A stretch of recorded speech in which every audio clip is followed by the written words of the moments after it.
DJ Bandana. What's good? It's DJ Bandana Black, Mr. Well Connected, even more respected, Mr. I Am Buffalo, Mr. Keep Calm, I Feed These Streets, The Blackout, The Night Show, Power 93.7 WBLK, Power 102 Jams, Armadale Vodka, Fleet DJs, and a bunch of other worldwide stuff.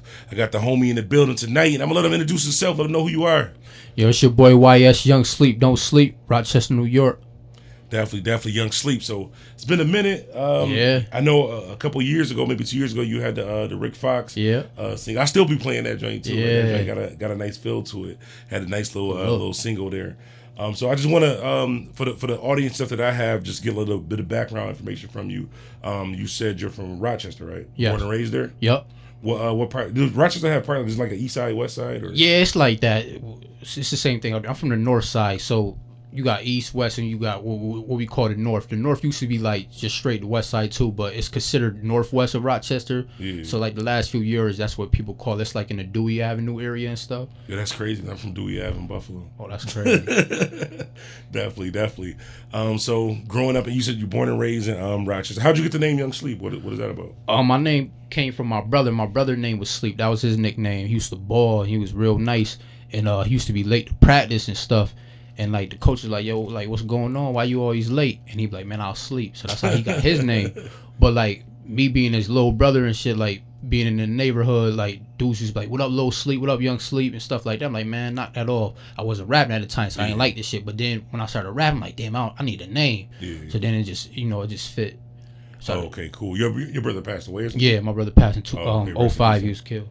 Oh, okay. That's what this tape, my new mixtape that just came out, Sleep City 2. That's about him, pretty much. Okay, definitely. He brought me by a copy, got me a copy, and shout out to Jay Still from BLK too. He got a copy too. YoungSleep, Sleep City 2. So how'd you get started in the music? Like, what made you want to get started with rapping? Yo, my story crazy, man. I was in health class, like 12 years old, and the teacher said write a rap about health. You can't write a rap about health, just write a rap, period. Yeah. So I wrote a rap. I love sports. I used to just throw mad football bars in there. I had like a crazy Michael Vick bar. Everybody went crazy for it. I'm like, all right. So I did it as a hobby. But I used to do like clown rap, like Will Smith, like clowning girls and stuff. But when my brother passed, that's when I kind of like took it more serious. I was 15. I'm like, yo, this is something I really want to do. Oh, okay, cool. And were you ever like part of a group or anything? Or you just I was part of a group, man, for a long time. I was in a group called C Rock. It was like 5 or 6 of us. And I was kind of like the weakest link out of it. Yeah. But I had hunger. Like, I always had that drive. Like, I wanted to be better than everybody. And out of my crew, I was the one with, like, the most money. Not, like, on some hustling shit, but just, like, like, my birthday money, job money. I put all my money in the studio. Yeah. So I just kept recording where everybody else kind of was slacking. And eventually, it's like, damn, I'm paying for all the studio time. I might as well do my own thing. Yeah. So after we did, like, 4 tapes together, I finally did, like, my first mixtape. And, rest is history. Cool. Who are some of the? I know we were talking earlier about the Carter 5 and Lil Wayne and everything like that. Who are some of the artists that you like looked up to as far as like before you started rapping that you kind of just like grew accustomed to that you like? Well, the reason why I fell in love with hip hop, We Are the Streets by the Lox. Yeah, that's like one of my favorite albums all the time. But when I heard that album, I'm like, yo, this is amazing. Like the punchlines, the storytelling, like the real gritty shit they was just saying. Like Kiss my favorite all the time. You can't tell me nothing. Like I think he better than everybody to me. And then D Block my favorite group all the time. So like D Block, G Unit, like when 50 first came on the scene, Banks and them smashing it, Dipset smashing it. So just like that era right there, pretty like put me on the hip hop. Yeah, that's my favorite era. I'm probably like that. I'm honestly probably the number one. This is gonna sound crazy. I'm the number one Dipset fan. Yeah, I seen you post shit. Yeah, like number that. one Fantasia fan. We'll leave the Fantasia fan alone, but number one Dipset fan. But all right, I like D Block. The crazy part about a lot of people say that they like D Block, but they don't really mess with Sheek. I like Sheek though. Sheek nice. Yeah, I always felt like that too. I'm like, man, Sheek kind of whack, but I feel like Sheek got better over the years. Like, I think what it is now, it's crazy. I think what it is, I don't think that it was Sheek was whack. It was just that Kiss was so good, right. Styles was so gritty. It's like, what do you look for Sheek for? Yeah, absolutely. You're right. But he was definitely nice. When you got 2 dudes there, you could argue that they top 5, and then the other dude he nice, but he ain't top 5, top 10 nice. Definitely. So like with the music, let them know some of the projects and stuff that you had in the past besides this new one, the Young Sleeps, Sleep City 2. Like, what are some of the other projects that you had out in the past? This is my 5th project right here. Like, before this tape, I had a tape called God Bless Northwest, and that pretty much the reason I got that title was because like in my city at that time, especially around my side where I was saying like north side of Rochester, New York, it was just like mad killings and stuff like that. So like that's pretty much like the whole feel of that tape, pretty much. But okay. Definitely. What are some of the? I always ask artists if you can pick like one producer that you can get a free beat from, free of charge. Who would it be? Damn, that's tough, man. Probably at the moment, maybe Murder Beats. Murder Beats. Yeah. He was crazy. I don't know what some of the beats he produced. I'm not really too familiar. Drake's Nothing for What. Oh, okay. And the Fifi joint for Tekashi 69. Oh yeah, hell yeah. Definitely. So like with the music like that, if you had like what's the end goal with it? Like, do you want to stay independent and grind that way, or get a deal and do it that way? If you had your choice, which way would you go? Well, like growing up, man, like in my era and stuff, everybody's dream was to get signed by a label. That was always my dream, like get signed by like Rockefeller, Def Jam, Rough Riders. Yeah. But I feel like now in the game, it make more sense to stay independent because you can make way more money by yourself. Definitely. Labels ain't really just signing you because you talented right now. Labels is signing dudes that's already popping. Yeah. So if you already got a crazy following, 200,000 followers, you already doing shows, getting $5,000 a show and stuff like that, that's when they want you. Yeah. They don't want you if you just nice and nobody know about you. Yeah. So if that's the case, it's like if I make all this money by myself already, I might as well just keep that way going. Definitely. And I have like that, I'm not going to say argument, but discussion with artists a lot of times too. And I tell them the same thing pretty much, like a label, like you being nice, like talent really is fucked up, but talent really is probably maybe 15% in the business right now. Absolutely. You could be nicer than Jay-Z, but if you don't have a following, an Instagram following, a Twitter following, if people are not checking for you, it don't really make a difference. Yep. Like, in the 90s, you could have got on like that. Yeah, because it was really more so like, not even saying just talent, but it wasn't no social media, so you couldn't really tell who was popping up. Like I hear like a lot of artists say like if you drove and you heard Jay-Z was somewhere, you would drive there and hope that you run into Jay-Z and you rap for him on the spot, and if he really was nice, he might sign you. Where like you said, now it's totally different. Now you could just show a nigga your Instagram if you got 200,000 followers. Yeah, you might not even have to spit. Like absolutely, you sign on the dot. You could be trash, but they look like I can make money off you. Definitely. And that's what matter. If you can get a free feature from anybody, who would you do it like a song with? Kiss. Definitely. Hands Kiss down. Nice. Yeah. Definitely. Like, I opened up for Kiss. I talked to Kiss, and like besides my son, like that's probably like the biggest moments for me. But like to go on a song with him, go bar for bar and try to out rap him, that'd be crazy. That definitely would be dope. Just a little bit more about your background. I know you said you're from Rochester. Like that. What are some of the things that you grew up like in? Like as far as the area, like is it like a dangerous area? Was it like a hood, or what type of stuff did you grow up through that kind of molded you into who you are today? Well, yeah, like my area was pretty rough, man. Like the street that I was actually on, like that I lived on the same street for 20 years, which is crazy. At the same house, all that, and that street wasn't as bad. But once you turn around the corner, it was crazy. Rather like crack, coke, even a little bit of heroin, all that. It was a rough area, but like music pretty much kept me out of that loop a little bit. So I dibbled and dabbled a little bit into that stuff, but for the most part, I stayed out the way. Oh, okay, yeah. Who are some of the? Have you done any work with like any of the other artists in Rochester like that? Like featured anybody or did anything with other artists out there? Yeah, mad people from Rochester, man. Class Murder. That's my cousin. But, Class funny as hell. I did an interview with him over here too. Yeah, funny I know. As hell. That's my people though. But him, mad people, man. Ice Grill, Juviel, Foreign Board Milk. It's a lot of people to name, but I work with a lot of people in Rochester. Oh, okay, cool. Yeah, like I said, I did the interview with Class. It was funny because like, he had came for the, usually like when people come for an interview, but like them and like maybe like they man and the cameraman. Class came up here like with the whole gang, like 15 deep. I'm like, yo, bro, you good? Yeah, he like the attention, man. Yeah, he cool as hell. He funny. Yeah. The thing I can say about Class, I can honestly say is like, a lot of people is different on social media than they are in person. He's the exact same person that he is. Yeah, that's on a social fact. media in person. So he definitely good people. Y'all also got the not to get off topic either, but the Rochester got some good food as far as like the bar garbage sauce place and stuff. And the garbage place. I was telling people about these garbage places, and I showed a picture of like, yo, why would you eat that? Like it came out the garbage. Like you got to have it to understand it. That shit is like the best, definitely. As far as like with the music. So you said basically you want to try to do it independent. Do you want to like branch off and do like clothing, movies? Yeah, else? I do. Actually, I've been like the last 2 years I've been building my brand. So like when I did Rick Fox, it was crazy because you know you played it, you always support on that. And when I did Rick Fox, I was talking to like a person in like marketing, radio type thing. He was like, "What do you want to do? You want to get on the radio, or do you want to build your brand?" And my dumb ass, I'm like, "Shit, I want to get on the radio. I've never been on the radio, so that's my first thought." You know, I've been grinding for 15 plus years. I've never been on real radio, but years later, I realized like what he was talking about. I should have built my brand. And now what I'm doing is I'm doing t-shirts, hoodies, snapback hats, cups, everything, man. Like I sold 100 shirts just over the summer this year. Damn. I sold over 100 snapbacks just this summer that just went by.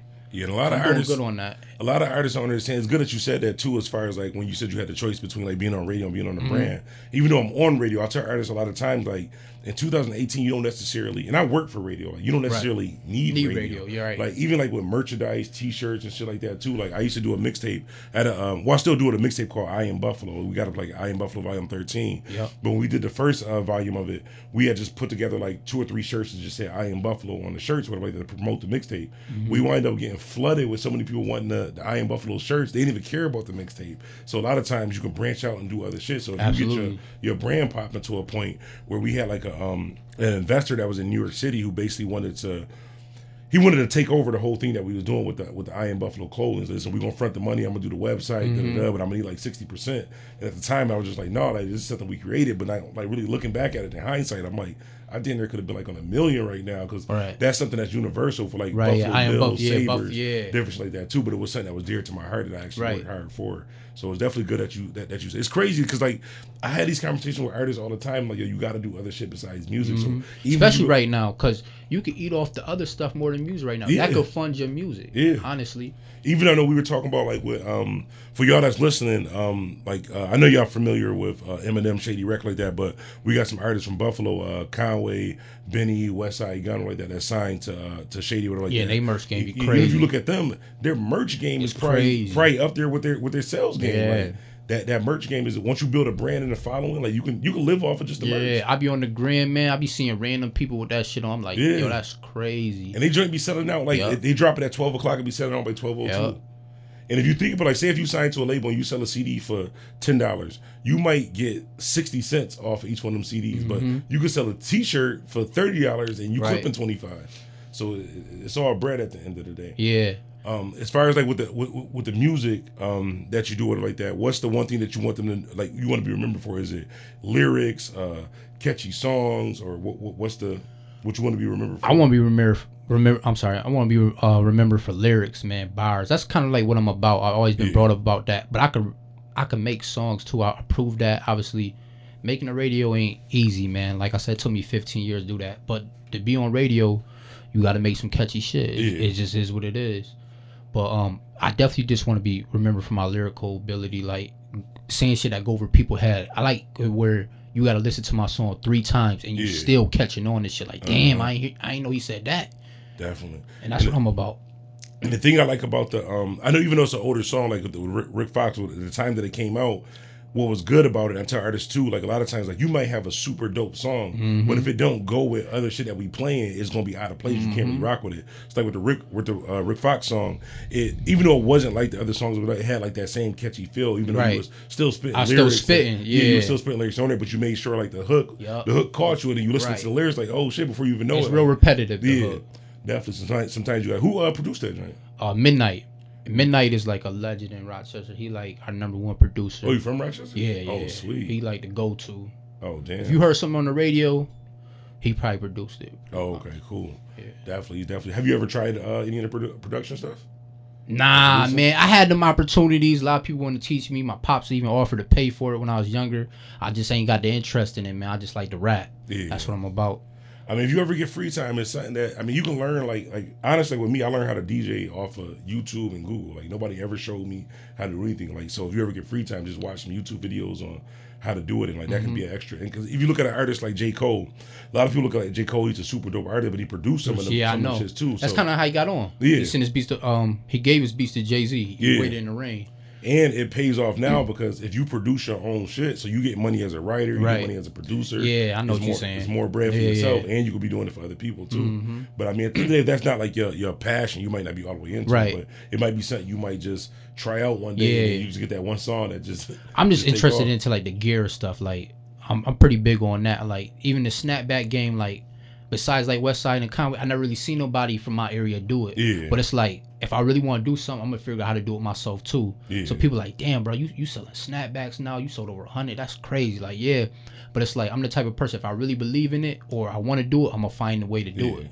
And it's good to have that drive. To like I said, I sold 100 shirts, which is a big accomplishment. But what I did is I sold them for $10 a shirt. Yeah. It's dumb cheap. I could have sold it for maybe $30. And I got the shirts dumb cheap, but it's like I just want to get them going to get the brand out. It ain't really about the money right now. As long as I make my money back and a little something, that's cool. That's what I'm about. Sometimes it's just like you gotta get people hooked. Sometimes you gotta sell it for cheaper, then you build your clientele up, and then you can kind of raise the prices a little bit and build off of that. And I'm thinking about doing like basketball jerseys, football jerseys, and stuff like that. I did a Sleep City basketball jersey, straight like Lakers theme, crazy, sweet. Fully stitched, authentic. I wear that at my release party, and you know a lot of people was wondering to get jerseys and stuff like that. But I gotta get that price down right now because it just don't make sense on pricing to make it. I mean, once you start building your brand, once your brand gets bigger, those things you could sell for more. So like right now, you might not be able to sell it for $200 or something like that. Right. But once they hear the new mixtape and you get things going like that, it can definitely take off. Before I forget, because I always forget to ask artists like that. So, where can they follow you online if they wanted to keep up with you? You can follow me on Instagram at YoungSleep585, Facebook straight YoungSleep, Twitter is YoungSleep585. I really don't fuck with Twitter like that, but the Gram and Facebook you can really hit me on. My email is YoungSleep585@gmail.com. So that's how you can contact me. Oh, okay, cool. That's crazy because I got Twitter too, but I don't really tweet too much. It's just like it seems like I'm talking to myself. Yeah, and I feel like the gram be so good too because when I used to follow Twitter, I used to follow Twitter just to get people information like bookings and stuff. Yeah, but you could do all that on Instagram now. Yeah, I like Instagram a little bit better too because it's just like what Twitter is like. I think what happened was when I first got my Twitter, I was just following anybody. I was like, now it's just full of so many people I'm not interested in. It's just I don't take the time to really filter all that shit out. So is there anything that we haven't talked about that you want to make sure they do know about you? Not really. I just wanted to talk more about like my mixtape I just dropped. Sleep City 2 out right now on all digital platforms, Spotify, Apple Music, Tidal. It's on YouTube right now. I got Project Pack on there. Oh wow. I got Derez Deshawn. I got Ransom, who is a legend to me. We got DNA, battle rap legend. I got Kaya Baby. She fire. She like the hottest female upcoming artist right now. Now I was looking at her. I got a couple people from my town. My brother T-Lay, Finesse Luciano, and like I said, man, yeah, just check it out, man. Bar for bar, it's heavy. I think it's the best tape of the summer. I ain't gonna lie, probably the best tape of the year, upstate wise. That's just my opinion. And it is what it is. And I'm working on a Proud to Pay campaign. We're doing 50 copies of Sleep City 2, and each of them will be numbered 1 through 50, and those is gonna be $10. And I'm inspired from Nipsey Hussle from that, because it's like you could get the CD free. I don't mind giving it to you free, but if you want to support, you know, some people like they want to give you money. All right, give me $10, and you will have a limited version. Oh, where yours is.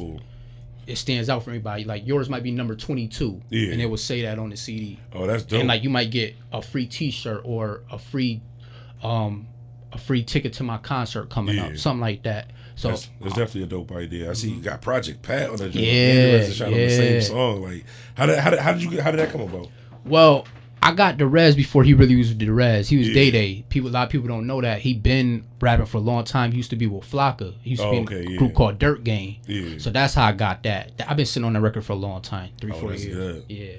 Sometimes you just gotta gamble, man. What a lot of people don't realize is you no risk, no reward. You got to be willing to spend money. If you're not willing to spend money, it don't make sense to do music. Yeah. If you feel like you want to get on and possibly be a millionaire and stuff like that off this, you got to put money into this. Because even like you said, Rick Fox was fire. But if I didn't put no money into that, nobody would have cared. Nobody would have heard it. Yeah. What I spent on Rick Fox, I usually spend on projects. I spent like $3,000 on Rick Fox, which ain't crazy, but for somebody like me, that's big. That's on one song. Yeah. So I'm just saying, like, you got to be willing to spend that money. Even on this project, I I spent a lot of money on this project, man. From the features, production, artwork, my release party. You gotta be willing to put in something, because if you want somebody to invest in you, you gotta be willing to invest in yourself first. Definitely. It's crazy you just said something that just made me think of something too. And like, maybe they'll believe it from you, or they just don't believe it from me. Everything I'm just hating like that. Like, you said something about like the artwork. I tell artists all the time, like with music, say for example, like a lot of people, I'll pull up to King City or a gas station like that, somebody trying to sell me a mixtape like that. Artwork is the first thing that somebody sees to judge you off of. So absolutely, you could be better than Jay-Z, Nas. But if your artwork trash, nobody gonna give it a chance. Yeah, if your artwork is trash, not even gonna give you a chance. You see, you got the professional artwork. Yeah. The back look good. Yep. And the person who did my artwork, his name Kid A, and he been around a long time. He just did like the last Money Bag Yo project. So sweet. he did like big people joints. See, y'all hear that from a successful like artist. Like, it's not just me saying like this artwork thing. Like, even to talk back on the whole like Conway and them. Like, a few years back, I had went to where was it? I went to King City, and I seen this mixtape cover, and it was this guy. It wound up being Conway. It was the American Greed mixtape, and he had like the Patriots flag. It was like red, white, and blue, and the joint just looked catchy. I've never like seen that one. Yeah, it's my favorite Conway. It's super old. It's my favorite Conway record. But when I seen the cover of it, I didn't even know who Conway was. I didn't know Conway and Cannon was the same person. I just picked it up, and I'm listening to it. I'm like, yo, this joint is dope. So I'm in the car one day on like Facebook Live, or I posted a video, and I'm like, yo, whoever this Conway dude is dope. Like, I gotta get some more of his music. And then his manager Malek, I think that's like his cousin like that. He was like, yo, Black, that's Cannon. It's the same person. But for real, I was like, yo, send me the clean version of it. And he sent me like 3-4 clean versions. I just went crazy on the radio with the joint, like for like probably like 3-4 months, and everybody was rocking with the shit, and people got the mixtape just like that too. So I say that to say this, like, if it wasn't for that cover, if he would have had just like some bullshit cover, I would have never picked it up. I never would have gave him a chance. I never would have even probably knew who he was. But it was the cover and really putting money into it. A lot of artists, like, you'll get a bullshit cover. Somebody give you something with just a name written with a magic marker or some shit like that too. And it might be fire, but they got on a $300 pair of Jordans. They wrap it on selling all these it don't make no sense. Like, it makes no sense at all. That's like when you got like $5,000 worth of jewelry, but your songs don't sound good. Yeah, because you ain't go to a professional studio or something like that. Don't make no sense. Even with the engineering. Where do you record at? I record at Black Dog. That's like the biggest studio in Rochester, but it ain't even really about the look, because look don't mean shit, man. It's about the quality. But the person I fuck with, he had his own studio, and he pretty much got hired to pretty much go to this studio. Oh, okay, cool. But like any big celebrities that come to town, they go there because they feel comfortable. It's big. It's that fancy shit. Like, what's one of the like, I know you do like a lot of concerts, open up for a lot of people like that. What was your, besides Jada Kiss, I know that has to be a favorite. Yeah. What would be like your second favorite joint? I don't know if it's my favorite, but I'll tell you why I appreciate this one. I opened up for Joe Budden, and the reason why that one stand out to me, because it was my first one. Yeah. So like, we was talking about class. Like, I used to do like some hype man stuff for class. Like, that's my people and stuff. So I did a show with him at the Armory, and I was his hype man and shit like that. And I really ain't had my shit up yet. Yeah. But then I had the opportunity over for Joe Budden, and I took that, and that was based off me. So it was just like, damn, I finally, got my weight up where people offer me shows, national shows and shit like that. So that stood out to me, and I got to meet Joe and shit like that, and like the response was crazy. Yeah, it seems like 1,000 people. That's crazy you said Joe Budden. So you're not gonna believe it, Joe Budden is my favorite. Like, I'm a #1 Dipset fan. Dipset is my favorite group of all time, but Joe Budden is the best artist to me, like, ever. Joey nice, man. And what you gotta respect about Joey is he an asshole, but he tell you he an asshole. So you either gotta respect it or you don't respect it. I like as a person, and this sounds fucked up, I don't like Joe Budden as a person. He's a mook to me as a person. Just some other shit that he was saying about Buffalo and that. But as an artist, like, I don't think anybody, I can't name an artist right now who song for song, lyric for lyric really could. Yeah, lyric for destroy Joe. I couldn't name somebody. Yeah, lyric, bar for bar lyrics. Joe definitely up there. I just feel like Joe sometimes he rap too long, like 10-minute songs. Like, goddamn. And he's sort of like say for example like a Pusha T or a Jeezy, or I say more like a Pusha T. Any Pusha T song you hear, it'll be about money and drugs. Oh, it's gonna be about money and drugs. I see Joe Budden shit is gonna be depression and life is high like that. But his ex bitch, his new bitch, his bitch getting pregnant on him. Yeah, definitely. So you know what to expect, but he's definitely been great. So yeah, I'm definitely gonna check out. Definitely, thanks for bringing by the new mixtape. Make sure y'all get the YoungSleep City 2, and you said it's on that PIV, all of those sites and everything too. Spotify, Apple Music, Tidal, YouTube. Like I said, I'm doing the Proud to Pay campaign. I'll pull up on you and give you a copy. I did a lot of that this summer where I just pulled up on mad people, and I wanted to do a lot of hand to hand, which that's a lost art because nowadays everything is on the internet. Yeah. So I like to do both. That's definitely good. So make sure, I want y'all to download the mixtape too, but make sure y'all hit him up and get the official Proud to Pay campaign edition of the joint too. Definitely support. Definitely a dope artist. Like, he just drove all the way here from Rochester. That's not like a 10-minute ride. Like, that's not the same yeah, I shit. mean, I travel all over to do shows and stuff like that. And sometimes I go dolo. I go with one person. I don't need a big entourage with me. Like, I'm solid by myself. I be the same way. I don't like going with a bunch of, like, it's crazy because, like, unless we in Buffalo, anywhere else, I don't mind really like going by myself or just with one or two different people or whatever like that. But it's just Buffalo. Even Buffalo, I pretty much go by myself, or I just don't go unless I'm like booked or something like that. Definitely, thanks for coming through. And one more time, let them know where they can follow you. Twitter, Instagram, all that. Instagram, YoungSleep585. Twitter, YoungSleep585. Facebook, just straight YoungSleep. YoungSleep, don't sleep. Fuck with me. Definitely. So make sure you follow him. Make sure you grab the mixtape. If you're watching this on YouTube, make sure you subscribe to the channel. If you listen to this on the podcast, make sure you subscribe to the podcast. If you listen to this on the radio, you can't subscribe to the radio, but make sure you keep listening to the radio. Right. DJ Bandana Black, Mr. Well Connected, even more respected, Mr. I Am Buffalo. We out. Peace. DJ Bandana.